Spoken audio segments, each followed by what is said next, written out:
नमस्कार दोस्तों, मैं रामू कुमार यादव एजुकेशन क्लासेस रामू में आपका स्वागत करता हूं। दोस्तों, आज का हमारा जो है मनोविज्ञान से संबंधित रिलेटेड जो इम्पोर्टेंट क्वेश्चन है उसकी प्रैक्टिस सेट लगाएंगे।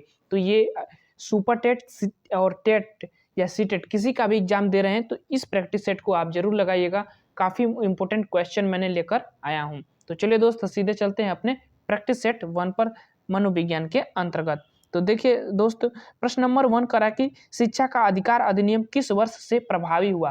देखिए, प्रभावी हुआ प्रश्न पहले ध्यान से पढ़िएगा कि प्रभावी हुआ पूछ रहा है, तो प्रभावी हुआ किस सन से। तो देखिए, ये बी वाला विकल्प सही हो जाएगा इसका, और क्योंकि जो यहाँ 2010 होना चाहिए, 2010 से प्रभावी हुआ। 1 अप्रैल 2010 से ये प्रभावी हुआ था। तो याद रखिएगा, 1 अप्रैल 2010 से प्रभावी हुआ था शिक्षा का अधिकार अधिनियम 2000 अधिनियम जो आया था 2009 जो आया था, ठीक आया 2009 में, और 2010 में प्रभावी हुआ था। अगला प्रश्न करा कि निम्न में से कौन सा सामाजिक प्रेरक है। सामाजिक प्रेरक पूछ रहा है, तो सामाजिक प्रेरक के अंतर्गत कौन होता है, तो आत्मगौरव आता है सामाजिक प्रेरक के अंतर्गत। अगले प्रश्न पर चलते हैं। प्रश्न नंबर 3 कह रहा है कि परम शून्य स्थिर होता है। परम शून्य किसके अंतर्गत आता है, तो वह आता है अनुपातिक मापन के अंतर्गत। तो ऑप्शन नंबर डी वाला विकल्प इसका सही हो जाएगा। परम शून्य पूछता है, काफी इंपोर्टेंट प्रश्न है, ध्यान में रखिएगा। ये कई बार हर एग्जाम में बना हुआ है यहाँ से प्रश्न। तो ऑप्शन नंबर डी वाला विकल्प सही हो जाएगा तीसरा का। प्रश्न नंबर 4 का रहा है कि अधिगम का मुख्य नियम नहीं है, इसमें से कौन नहीं है। तो जो इसमें से मुख्य नियम नहीं है वो है बहु अनुक्रिया का नियम। ऑप्शन नंबर डी वाला विकल्प इसका सही हो जाएगा चौथा का। बाकी 3 मुख्य नियम है, ये थॉर्नडाइक ने दिया था। अब प्रश्न नंबर 5 पर चलते हैं। प्रश्न नंबर 5 करा कि आगमन विधि के लिए कौन सा शिक्षण सूत्र प्रयुक्त होता है। आगमन विधि के लिए पूछ रहा है, तो आगमन विधि के लिए कौन सा शिक्षण सूत्र प्रयुक्त होता है, तो होता है ज्ञात से अज्ञात की ओर। ऑप्शन नंबर सी वाला विकल्प इसका सही हो जाएगा। बाकी तीनों विकल्प जो है निगमन के अंतर्गत आते हैं। तो अब चलते हैं प्रश्न नंबर 6। प्रश्न नंबर 6 कह रहा है कि मनोविज्ञान शब्द का सर्वप्रथम प्रयोग किया गया था किसके द्वारा। तो मनोविज्ञान शब्द का सर्वप्रथम प्रयोग किसने किया था, तो रोडोल्फ नामक वैज्ञानिक जो थे उन्होंने किया था। ऑप्शन नंबर डी वाला विकल्प सही हो जाएगा। ये भी काफी प्रश्न बना हुआ है एग्जामों में, तो ध्यान में रखिएगा, इंपोर्टेंट प्रश्न है। अगला प्रश्न, निम्नलिखित में से कौन शिक्षण के स्मृति स्तर जो पंचपदी प्रणाली के अंतर्गत दिया गया है के जनक कौन है, पूछ रहा है जनक कौन है। तो स्मृति यानी याद कैसे किया जाता है, हड़बड़ा कर किसी चीज को याद किया जाता है, ऐसे ट्रिक लगाइएगा। और जब ऐसे ट्रिक लगाएंगे तो स्मृति के अंतर्गत जो कौन दिए थे, तो वह हर्बर्ट स्पेंसर ने दिया था। तो ऑप्शन नंबर डी वाला विकल्प सही हो जाएगा इसका, ठीक। हड़बड़ा जाना, हड़बड़ाहट में किसी चीज को याद करना यानी स्मृति स्तर, ट्रिक ऐसे लगा लीजिएगा। 7वां का डी वाला विकल्प सही हो जाएगा। अब चलते हैं प्रश्न नंबर 8। प्रश्न नंबर 8 कह रहा कि एनसीईआरटी अपना पाठ्यक्रम शिक्षण स्तर पर तैयार करती है, यानी कि किस शिक्षण स्तर पर तैयार करती है जो एनसीईआरटी होती है अपना पाठ्यक्रम, तो किस स्तर पर तैयार करती है। तो छोटे बच्चों को तो पढ़ाना है, तो सोचो बच्चों के लिए तो रटना है। तो ऑप्शन नंबर ए वाला विकल्प सही हो जाएगा। स्मृति स्तर पर तैयार करती है जो है एनसीईआरटी अपना पाठ्यक्रम, तो ऑप्शन नंबर ए वाला। 9वां प्रश्न, पंचपदी प्रणाली में चरण होते हैं। तब ऐसे प्रश्न से ही पकड़ा जा रहा है कि 5 चरण होते हैं। ऑप्शन नंबर ए वाला विकल्प सही हो जाएगा 9वां का।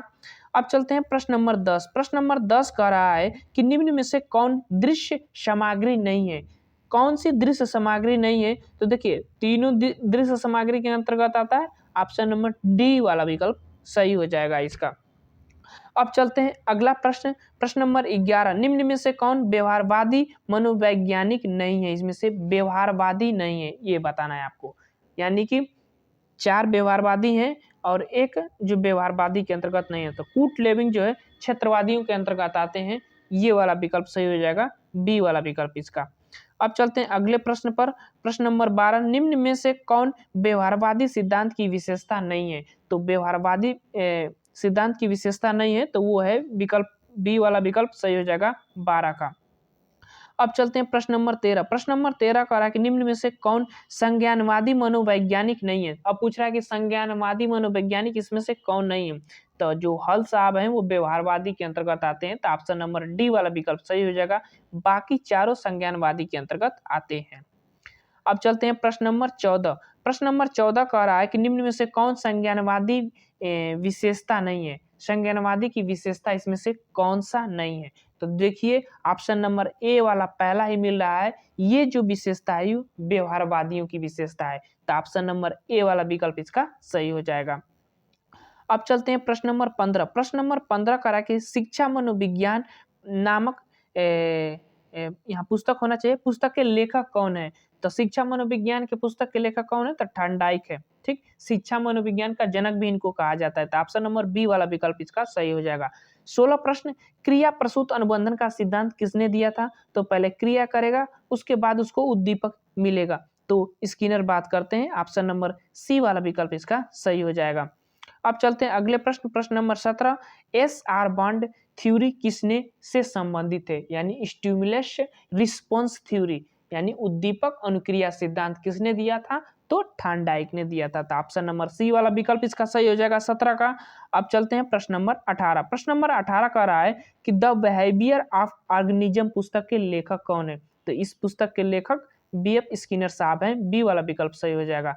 अब चलते हैं प्रश्न नंबर 19। प्रश्न नंबर 19 कह रहा है कि निम्न में से कौन सा सिद्धांत जॉन डीवी के करके सीखने के सिद्धांत का समर्थन करता है। तो कौन सा सिद्धांत समर्थन करता है, तो इसमें से करके सीखने का सिद्धांत।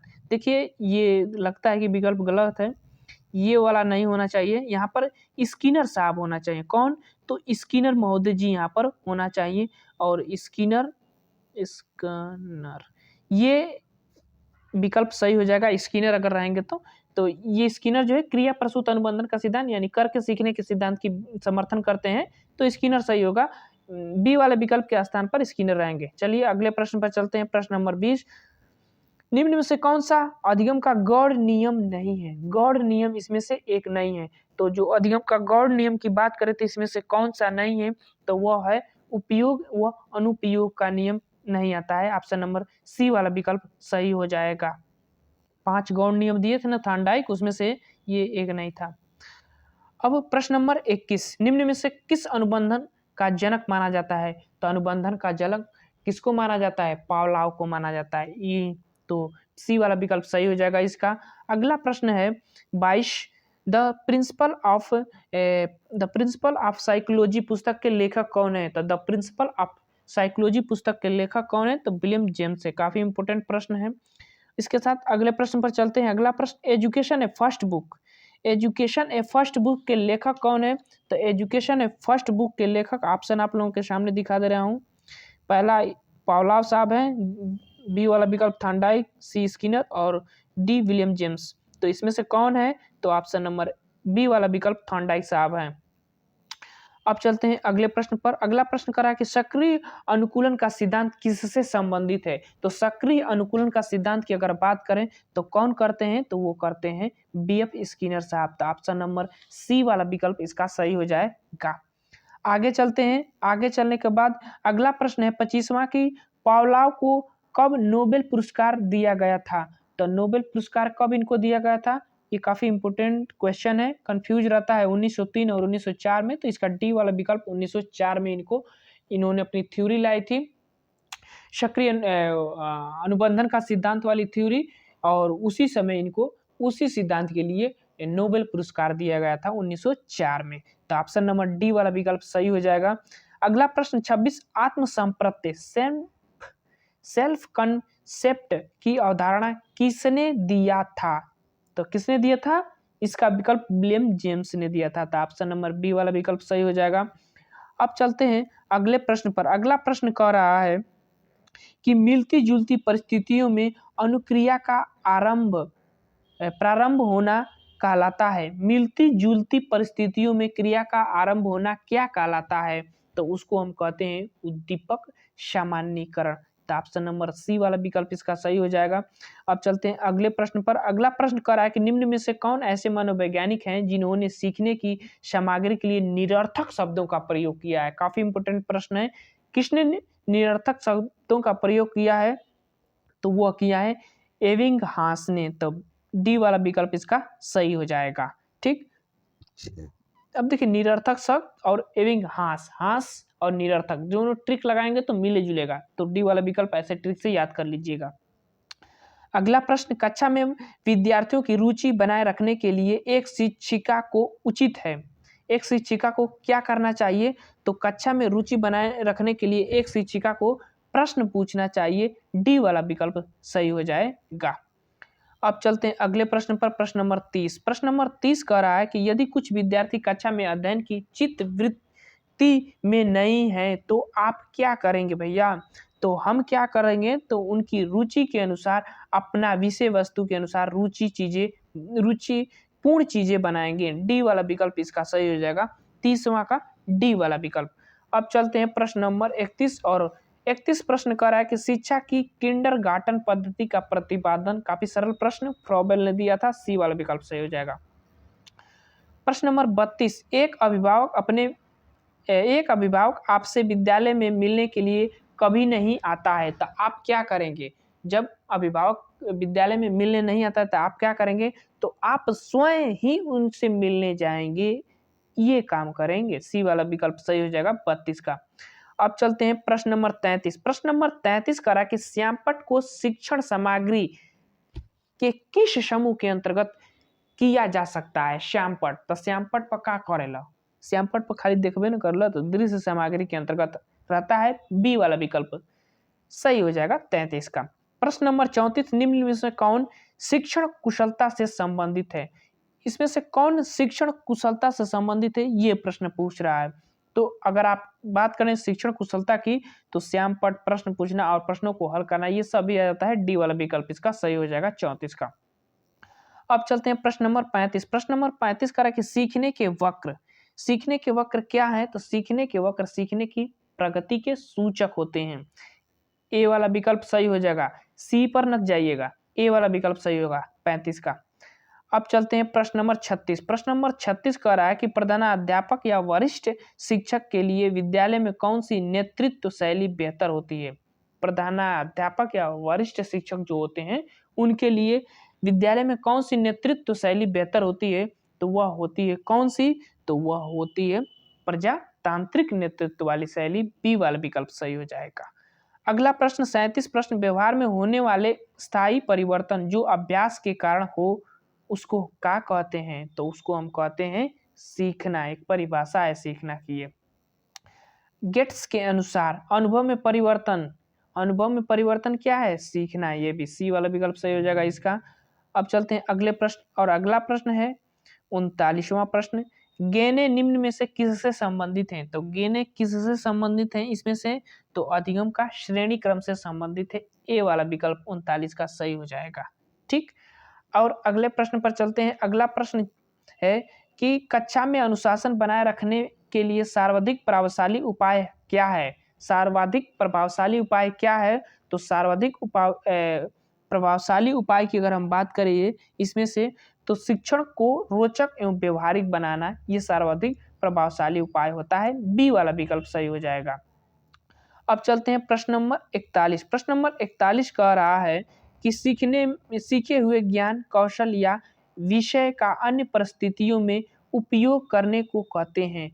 तो देखिए, जब आप कुछ सीखे हैं ज्ञान कौशल और वो आपको अन्य परिस्थितियों में सहायता प्रदान करता है, तो उसी को हम क्या कहते हैं? अधिगम का स्थानांतरण कहते हैं, बी वाला विकल्प। ये थंडाइक नहीं होना चाहिए, ये वाला होना चाहिए, अधिगम का स्थानांतरण यानी सीखने का स्थानांतरण उसको कह सकते हैं, बी वाला विकल्प सही हो जाएगा।